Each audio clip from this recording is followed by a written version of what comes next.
Welcome. This is the Lifetime Cash Flow Through Real Estate Investing podcast. This is where you'll learn strategies to help you achieve lifetime financial freedom through real estate investment. Your host, Rod Khleif, has owned over 2,000 homes and apartments, and he brings experts in all aspects of real estate investment and management onto the show. Now, here's your host, Rod Khleif. Welcome to Lifetime Cash Flow Through Real Estate Investing. I'm Rod Khleif, and I'm thrilled you're here. Before we get to our guest, I want to mention a couple of quick things. First being, of course, if you like what you hear on this show, please subscribe to us on iTunes so you never miss another episode. I also want to let you know that you can set up free 30-minute phone calls with me to literally discuss anything you like. If you have a deal you want to discuss on any topic in business or real estate, I love talking to you guys and will help you in any way that I can. And I don't ever sell anything on this podcast, so there's no agenda on these phone calls. You know, we'll talk about whatever you want to talk about.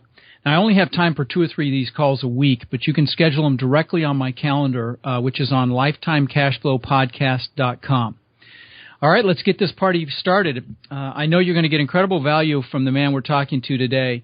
His name is Goossens, and he's a successful real estate investor from Australia. He has a podcast for Australian investors that want to invest in the U.S. It's called An Aussie's Guide to U.S. Real Estate, or Investing in the U.S., An Aussie's Guide to U.S. Real Estate, rather. And I know he cut his teeth with duplexes up in the New York area. Last year, he took down 250 units, and he's under contract for another 320 units this year. So excited to ask him some questions about syndication. Reed, I'm thrilled you're here, buddy. G'day, Rod. Pleasure to. Thanks for having me, I should say. Absolutely. Aussie, Aussie, Aussie. Exactly. For those of you guys that don't know that, that's like a thing Australians do. And you're supposed to say oi, oi, oi, I think. Exactly. But, yeah, I was actually in the Gold Coast for a Tony Robbins event, you know, a lifetime ago, and climbed that bridge in Sydney, and really, really loved Australia. That's awesome. But yeah, so expand on the intro a little bit. You know, hopefully I didn't take any of your oomph on your introduction here. Not at all. Okay. Not at all, Rod. And again, thanks for having me on the show. Sure.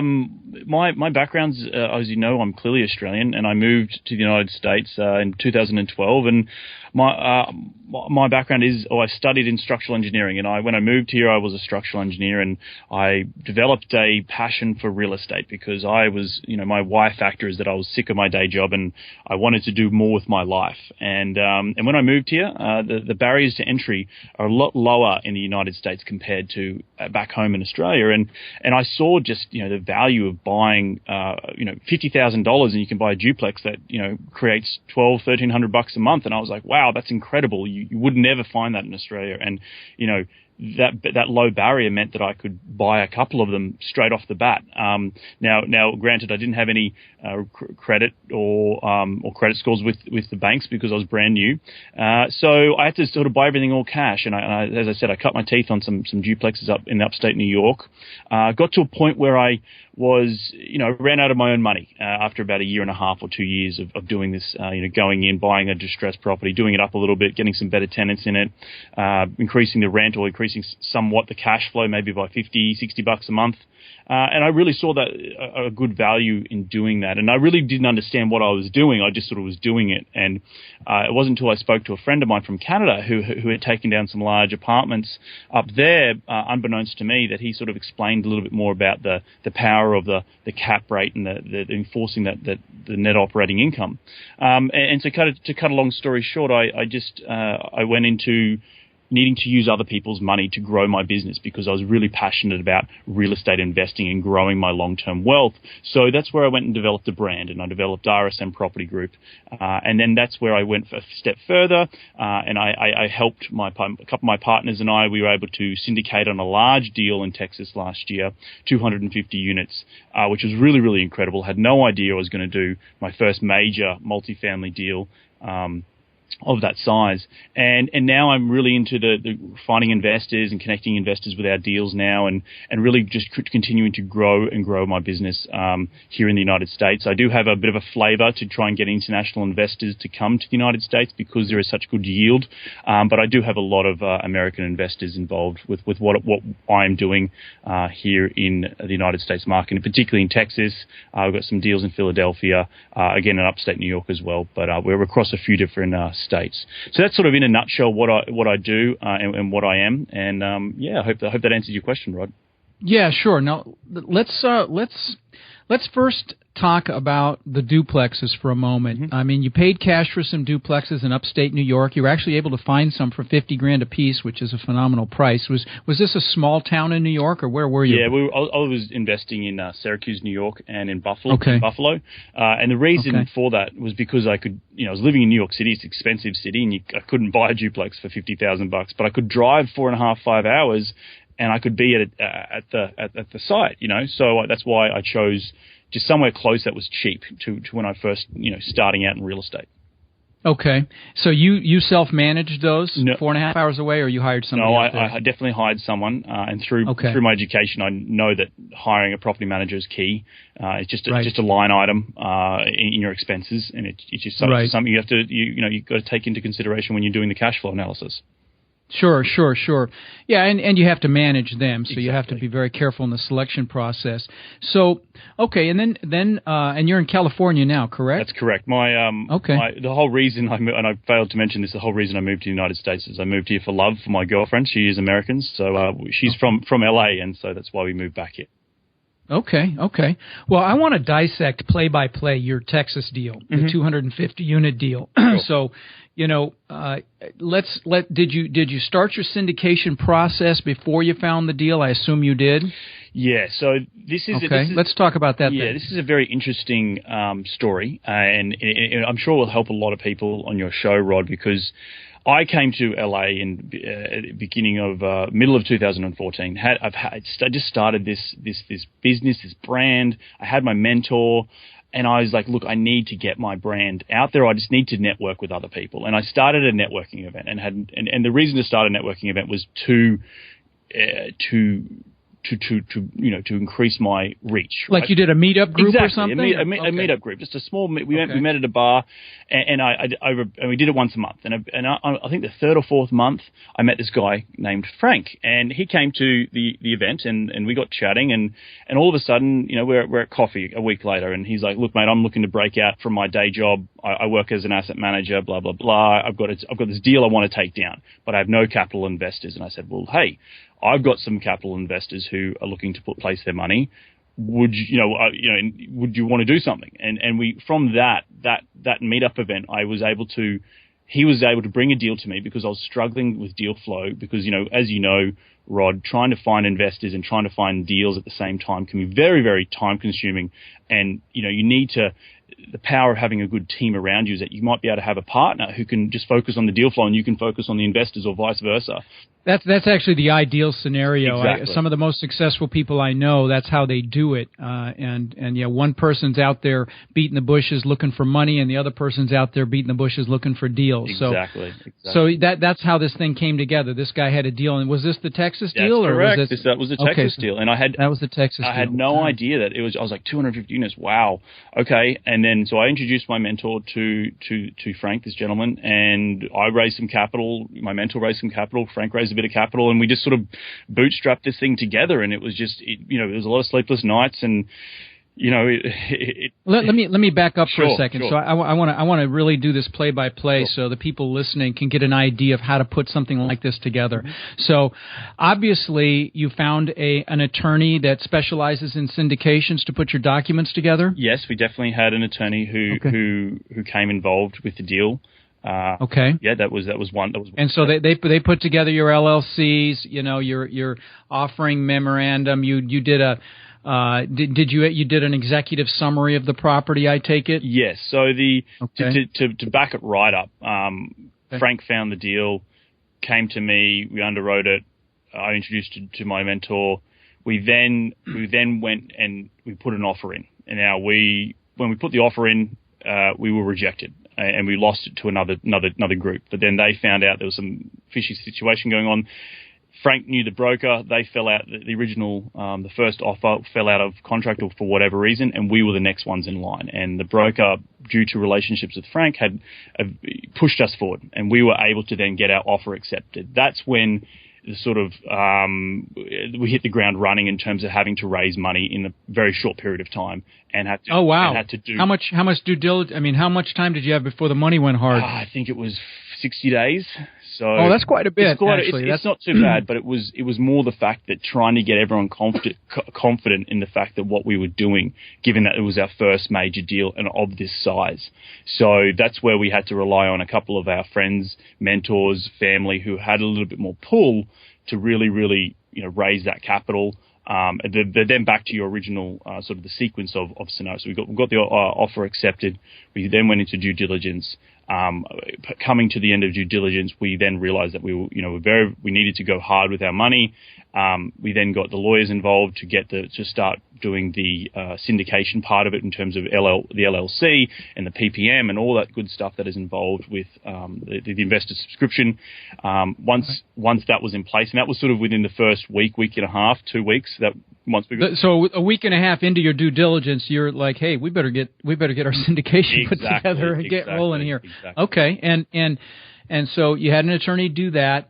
Tell me about your executive summary. Describe your executive summary that you present to potential investors. Sure. Tell my listeners what's in an executive summary. Sure. So there's two things to when you start raising money, and the first is to get a conversation started. And to get a conversation started, you might just have a little investment prospectus, and that is just maybe a 6, 7, 8 page sort of summary of the deal. And that's something that we put together in a PowerPoint presentation. It had the size of the deal, it had the how much it was going to cost. We had a massive value add strategy because that was what our investment strategy was to improve the units, change the property management out, and also decrease the operation expenses. So we went through step by step, play by play. And I want to actually dissect what you just said in more detail. Sure. But let's continue with the executive. So you start with that small executive summary. Yep. And then once the PPM documents are together, obviously there's a much more robust CYA type document, and could you describe that document as well? Yeah, and I guess the order of sequence is that once you present the investment perspective to someone who might be interested because you've developed a relationship with them, and they said, "Oh, I'll take a look at it." And if they are interested and they want to talk a little bit more, you say, "Hey, we've got a PPM in place. Would you like to review that?" I send that over, and that PPM was done by the lawyers. It was, it was a large document, and that was where that it went through all the, the risks, the roles and responsibilities, all the sort of information, all the disclosing to all our investors what is happening with this deal, the investment. Right, what could go wrong, who's involved, all the details. But that comes at a sort of a later date. When you raise your capital, you don't just throw a PPM at someone because they're like, "Whoa, what's this?" No, of course not. Of course not. They have to express interest. Right. They've got to express interest, and that was where the investment prospectus is very, very important to whet the appetite of those potential investors, and then you follow up with. So how much was the purchase price? The purchase price $14.1 million.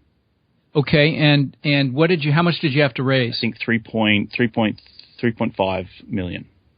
Okay, and can you tell me how many investors were involved to raise that level of money? I think we ended up having somewhere in the order of 45 investors, all accredited investors, investing from as low as $50,000, because we just had to, again, being our first deal, a lot of friends and family were involved, we had to just get the deal over the line, and that was why there were so many investors involved.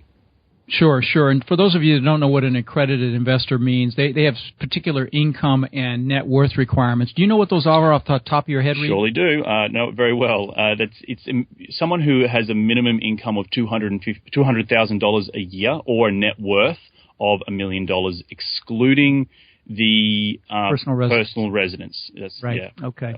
All right. Yeah. Super. So that's an accredited investor, guys, and the hoops that you have to jump through to bring an accredited investor in are much lower than the hoops for non-accredited investors. And frankly, accredited investors are more sophisticated, easier to deal with. Now, do you manage your investor relations personally, Reed, or do you have? You do. Yes, I do. Okay, so you're the one updating them on the property. All right, well that's great. Now let's talk about that property. So you saw an opportunity. As a value add opportunity. So what did you recognize? First of all, where'd you find it? Was it just a LoopNet property, or was it an off-market deal? And this is where Frank Kazas came into his own because of his existing relationships with the broker and his deal flow that he had, and that was what I was struggling with at the time. Yeah. So that I found it through. So he brought the deal. Okay. Mm-hmm. And do you know how he found it? I mean, was it just through connections, or was That's correct. Through his day job? He was an asset manager for another company. He got a lot of deal flow, and he just Fantastic. So, yeah. All right, got it. So what did you recognize in this property? So let's start with income. What did you see that you could do with the income, and how could you improve it? And for those of you that are listening, when you're looking at one of these properties, you're interested in one major thing, and that is how can you raise your net operating income, because that directly equates to an increase in value. So you're looking at income and you're looking at expenses. So Reed, let's start with income. Sure. So the property was built in 2000, so it was a relatively new property. However, nothing had been done in terms of it's still a very 1990s look.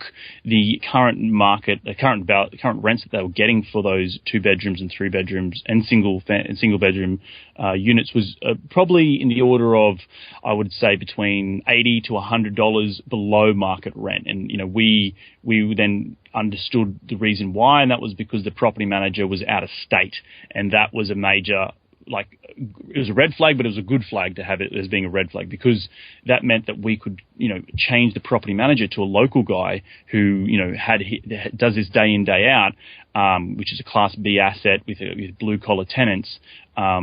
That was really like ooh la la sort of moment where we said, okay, we can really increase the value of the income of the rents because of those just mismanagement and the fact that the units need a little bit of updating. They need to be brought out of the 1990s and into something more modern. Are you in the middle of doing that updating now? Correct.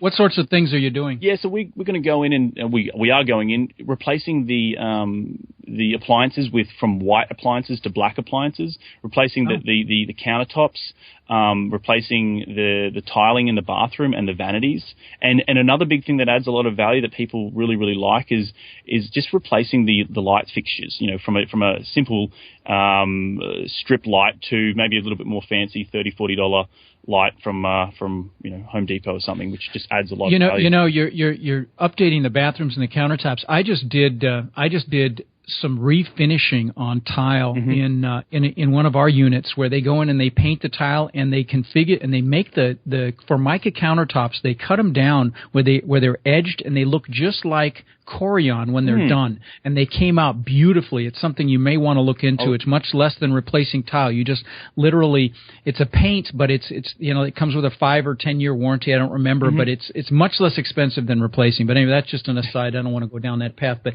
just to mention. So all right, so you're improving the units. You're going to raise the rents. $80 to $100, and guys, just so you know, you don't go in and buy a place and just raise the rents, because you're going to piss everybody off and you're going to lose your tenants. And the whole name of the game is maintain your tenant base. So you give them something to make them happy. And this has come up before in other interviews. So that's what you're doing on the income. Now, you saw that there was out-of-state management, which makes no sense. And so you brought in, you're bringing in, or you brought in-state management. Did you see, specific instances of expenses being higher than they should be? On that side, it wasn't too bad. It was really more the fact is that we could just tweak it a little bit here and there. I guess having a little bit more hands-on property management would give. It probably wasn't going to reduce the overall expenses a ton, but what we was going to do was give confidence to the current tenants that we knew what we were doing, and that there were more, because one of the big feedbacks we got from some of the tenants was that just they were absent, these property managers, and so it was difficult to get them on the phone and yada yada yada. But we definitely also implemented a daycare because it's 250 units, and that was huge value to these tenants that increased the income, but it also helped them want to stay longer, right? They want to sign another lease, and we're getting longer term tenants because of this daycare system that we put in, or after school care in one of the units, and it added a lot of value to their lives, and that was something that that's our motto. We want to be able to provide affordable, clean, living for these people that want to, they're not going to go out and pay top dollar for the latest apartment community that's just been built, in Houston, Texas. Sure. So sure. Yeah. Another thing that Scott Scheel, one of my interviews that we just posted, fantastic interview did with his apartment complex, was he went in when he made these changes, he gave them options, and if they wanted something additional done, he put them in a 2-year lease. If they wanted the ultimate done, they got a 3-year lease. They signed a 3-year lease. So he kind of negotiated longer term leases based on the amount of work that was done in the units, which I thought was an interesting thing to do, and really very clever. But anyway, and just to add to that, we found a lot of value that some people. And this is maybe for some guys listening out there. Don't just, if you've got some vacancies in your property, don't fill them with other new tenants. Go and offer those rehabbed units to the existing tenants that might have been there for a year or 18 months, because they may want that. And what that does is free up another unit for you to go and rehab. That's a great idea. So that's a great idea. Just a little tidbit or advice. Sure. So You're in the midst of doing the turnaround on that property. What do your projections tell you? You said you paid, what did you say? Was it $14 million or $11 million? I don't remember here. 14.1. 14.1. What do your projections show your value will be once you're reposition? Yeah. Yeah. So we're putting in about $750,000 worth of repositioning, both interior and exterior, to the property over a period of 18 months. Over the projections, it's going to be an 18-month period. By the time it stabilizes again, at the end of year 2, we're looking to having a projected value of the property in the order of about $17.5 million. So, and what kind of return did you tell your investors? That you were shooting for? Sure. So we have cash on cash. We have a cash on cash return of over 10%. We're projecting to hit an over cash on cash return of over 10% this year. We have a pref return of 8%. So for those people out there who don't know what a pref is, it just means that sort of the first 8% of profit goes. It means preferential. Just for that's an acronym for preferential. But I'm sorry, I didn't mean to interrupt. No, that's fine. It's good. It just means the first 8% of income profit, I should say, from the cash flow goes straight to the investors, and then we will take a 2% asset management fee, and the rest is then split based on the equity in the deal. So whether that be 70-30 or whatever you've structured the deal to be. And so, the investors are currently projecting to get over 10% return, cash on cash return this year. Do you take a what's the fee I'm thinking of? Like a deal structure fee, something up front at closing? Yeah, we do. We do take a deal structure fee, a syndication fee. A syndication fee. How much is that? It's about 2%, and that's it's from pulling. That's actually low. I've heard as high as 5%. Wow. So that's reasonable. Yeah. So, okay. So. Well, that sounds like a phenomenal deal. I know that you've got another one in the pipeline you mentioned, and so you're rolling here. You said you had 350 unit property you're looking at that looks like it's close to closing. Mm-hmm. Let's talk some basics for people that are listening. What suggestions do you have for someone starting out that wants to syndicate? And take down a larger property. What would you tell them? I love this question, Rod. I sort of someone asked me this the other day, and I've just been rolling around in my head, and I don't want to be too cheesy, but I like to call it the 4 Ps. And the first one is professionalism. And professionalism means that no one is born with 10 years worth of credibility. Everyone who gets involved in real estate, or syndication, or investing, or whatever you're doing, flipping houses, wholesaling, you need to build that professionalism. And professionalism can come from other industries that you've been involved in. So you're going to need to get a website. You're going to need to get a good headshot on your LinkedIn profile. Just being professional and the way you present yourself to other investors, that's very, very key. The second one is pitch. You need to have a good pitch to investors, to anyone you're speaking to about what you're trying to do. And that's very, very key. A 2-minute elevator pitch I like to practice on a daily basis or a weekly basis. The third P, I should say, is practice. And you've got to practice. You've got to get in front of investors. You've got to get in front of people and network really, really hard, because that's how you're going to increase your reach. The bigger your reach is, the more deals you get done. And the fourth P is patience. It's going to take a lot of time. And that's the one thing that I've struggled to learn over the last 3-4 years is that's my toughest one too. That's my worst quality, impatience. Is patience. I want to get it done yesterday, but you just take a breath. It's going to happen, and you're moving forward, and just take a chill pill. No, that's great advice. I wanted to get back to something that I forgot to ask you about. Sure. What sort of financing did you get on that deal? Yeah, did you get recourse or non-recourse, or what did you get? We got non-recourse bridge loan, interest only for 2 years, and then third year is principal and interest, and then it goes for 2 1-year extensions after that. But the idea is to, once we've repositioned after year 2, is to refinance into a longer-term loan. But you got non-recourse bridge money. Correct. Wow, that's fantastic. So those of you that don't know what that means he's not on the hook if this deal goes south. Yes, exactly. So that's a very safe place to be. And one thing I forgot to mention about that deal, which was very key to this whole thing coming together, and it went down to one of my partner's brilliance. He actually cold called a couple of the other larger properties in the area, hit it off with one of the local guys who ended up coming as one of the co-sponsors on the loan. I was just going to ask you about sponsorship.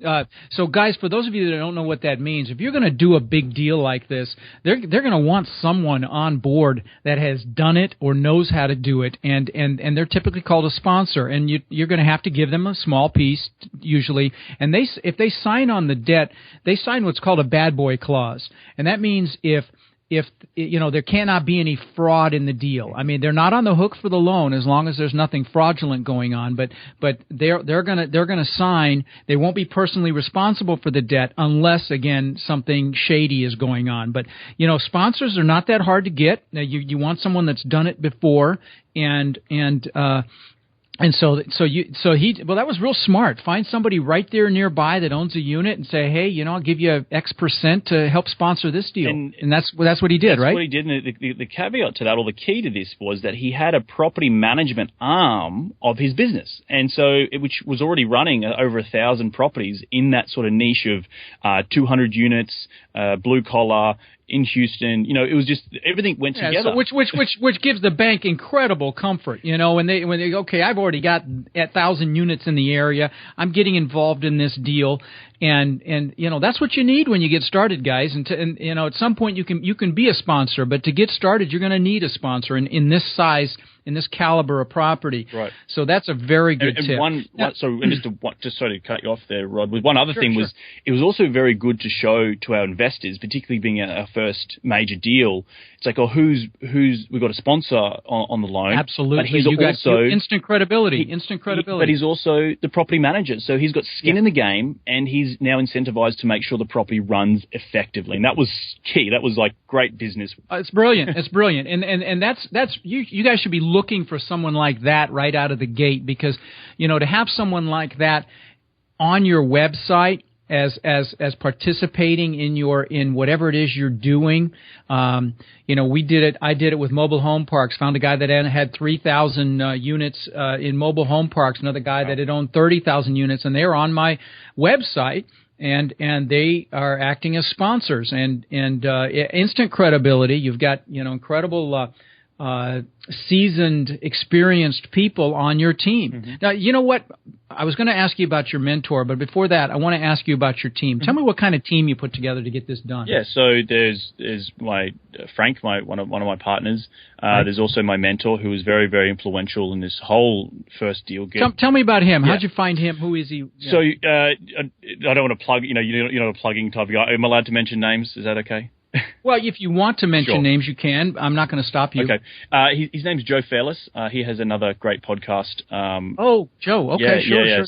I met Joe back in early 2014 when he was just starting out as a mentor, and he was really just, I liked him because he was actively doing deals, and that was the biggest thing. And bringing him involved in this deal and introducing him to Frank, my partner now, was really influential, and he was able to open up a bunch of, going back talking about that credibility, a bunch of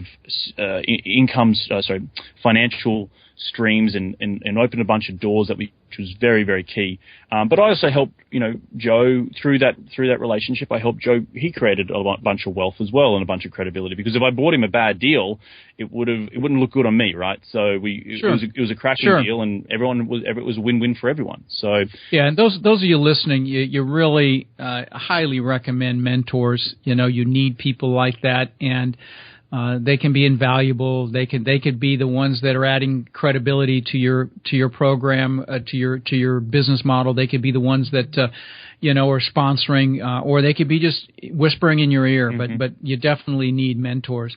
So, well, what suggestions would you have for someone just getting started? Let's go back to when you first got started. Somebody hasn't taken down a deal yet. They're on the fence, or they're just starting to learn about it. What would you tell them? I would tell them that, and I don't want to push my own background, but I think pushing yourself in the way that, like, I started that networking event. I was very, very nervous when I first started it, but without starting that networking event, I wouldn't have done that first deal. I wouldn't have met Frank. I wouldn't have been able to connect everyone that I connected. And it sort of goes back to that, because doing something a little bit different and putting yourself out there and taking a risk. And that's not a very hard risk to take just by saying to someone or saying to a group of people, let's meet at a bar and talk about real estate investing. That's all I had to do. Now, you might not be an outgoing person, so maybe get to other people's networking events and just, say to yourself, I need to get to 3 networking events a month, and I'm going to meet X amount of people. And after 6 months, I reckon you're going to meet so many people that are going to open doors for you that will just be so invaluable. And I can't tell your listeners how important it is to network, because that's the way these things get done, and I'm a living example of that.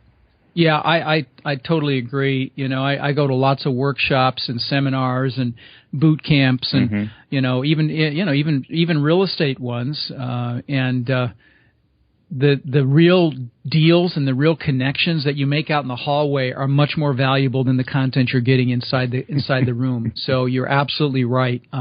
Besides these relationships and the mentors and some of the other things we've talked about, what, from an educational standpoint, what would you suggest to someone? Are there any books that you like about real estate, or things that someone could go out and learn that you're aware of? Yeah, again, networking is one thing, but also education and increasing your financial IQ. The whole cookie penny drop, whatever you want to call it, for me was reading Rich Dad Poor Dad by Robert Kiyosaki back in 2009. It was just like, this is what I needed to do. Listening to your podcast, Rod, is hugely beneficial to people out there. Listening to other people who are out there doing it and taking little tidbits from them and combining all that information you learn into how you're going to process it and then go forward and do that first deal. Huge fan of getting to your local RIA or your local investing club to go to their boot camps or whatever it might be and learn. Just absorb everything you can. In terms of books, I'm reading a couple of different books right now. The 4-Hour Work Week by Tim Ferriss is not to do with real estate investing, but it's sort of putting me in that mindset. I love the book when I first came to the United States, which was very key, and a thing that I would have paid top dollar for to a guru in Australia, 15, 20 grand, was readily available in a book, and it was called Flip. It was a book that was, it's about flipping houses, but it still went through step by step of how you analyze a local market, how you market for your deals, and you can take those little tidbits out to apply to your multifamily deals. It's all the same sort of stuff. You're marketing to a distressed seller. You're marketing to someone who wants to get the deal off their hands or something like that, and that's very, very key. Taking that bit of information away and going out and doing it. Right. So yeah. Great. Well, I I have done some, I think, very powerful 5 to 10 minute weekly episodes that are in the past. They're in my history, but they were titled Your Driving Force Success Tip, sure. where we talk about goal setting, visualization, motivation. As you know, 80% of success in anything is your psychology, and 20% is the actual knowledge. I always like to ask, where do you get your drive? What makes you jump out of bed in the morning to conquer the day? Yeah, my drive is, I'm just one of those people that, as I mentioned earlier, that patience part of me isn't the best, and I've got to learn a bit better. But I've always been that person to get out there and go get it. And, success is the only option for me. I don't know why that is. It's just the way I was brought up in my family in Australia. In terms of getting the mindset right, I completely 100% agree with you, Rod, and I will start tuning into those shows because I'm right now. I'm also in a I don't want to say a journey, but it's sort of in a position where I'm really focusing on my meditation, really focusing on getting that mindset, because I've just realized in the last 12 months how important that is to getting anything done, whatever business you might be in. It doesn't have to be real estate, but that's just so vital to getting the top, keeping it clean between the ears, I like to say, and that is really, really important. And it goes back from education to learning from other people to meditating to just getting out and taking your mind off real estate development or investing for. And I'll add one more thing, and that is giving back. Yes, giving back is also critical. Yes. Well, we're getting near the end of the show, and I was hoping you could leave the listeners with one last golden nugget, for either someone that's in the business, wants to take it bigger, or someone that's not in the business yet. What would you tell that person? For someone who wants to scale their business, never give up. Winston Churchill, baby. Yeah. I've got that on my desk. It's right there on a metal thing on my desk. Never, ever, ever, ever give up. I don't care if you're going at 100 miles an hour towards your goals or you're going 1 mile an hour towards your goals. As long as you're progressing, that is really, really important. And don't give up. There's going to be ups and downs. We've all had them. We're all going through them, or whatever it might be. Just keep positive and keep moving forward. Well, this has been an awesome show, buddy. You've added incredible value. I really appreciate your time, and I hope that we can stay in contact and watch each other's successes. Fantastic. Thanks a lot, Rod. All right, buddy. Take care. I'll talk to you later. Thank you for listening to the Lifetime Cash Flow Through Real Estate Investing podcast. If you've enjoyed the show, please subscribe, and then take a moment to visit iTunes and leave a 5-star rating and review. For more resources to connect with us further, please visit our website at lifetimecashflowpodcast.com. Tune in next week for our next show.